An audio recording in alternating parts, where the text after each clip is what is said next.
What went through your mind as you watched Tampa Bay win the Super Bowl, Trent, from back in your day? Let's just go that way. What did you think of when you saw that? Were you pleased, conflicted, happy? No, I was super happy. Okay, good to hear that. Super jacked. Okay.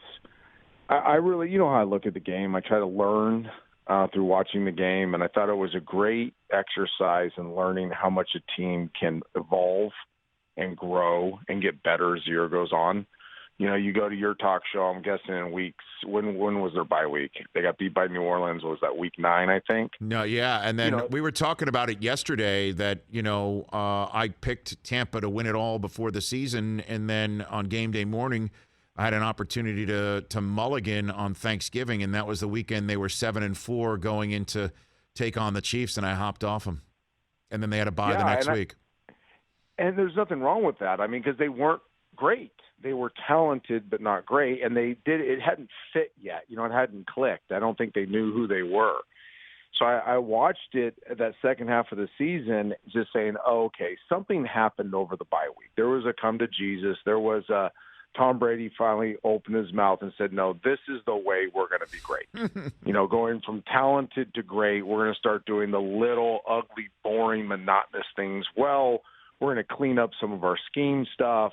We're going to kind of find our identity. And it was pretty amazing watching them grow, after that point, how, one, they became much more stubborn with the run game. So you got to give the play callers a lot of credit, because when you have those types of weapons, it's hard to call boring runs.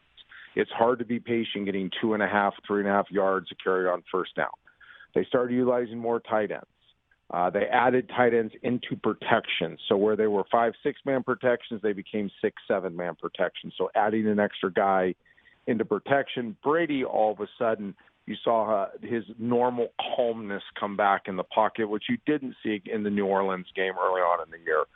And then even further than that, then what they do off those boring things, they actually became very, very creative. They kind of found this new way of playing offensive football having really cool sizzly plays off really boring stuff.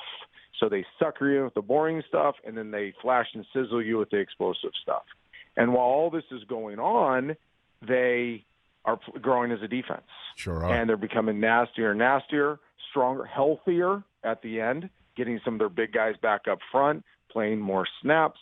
That the young linebacker White's playing as good as anybody else. Their veteran linebackers are playing good. Secondary, they start growing. They start playing more stuff. What they did to Green Bay is one of the great secondary game plans I've seen in a long time.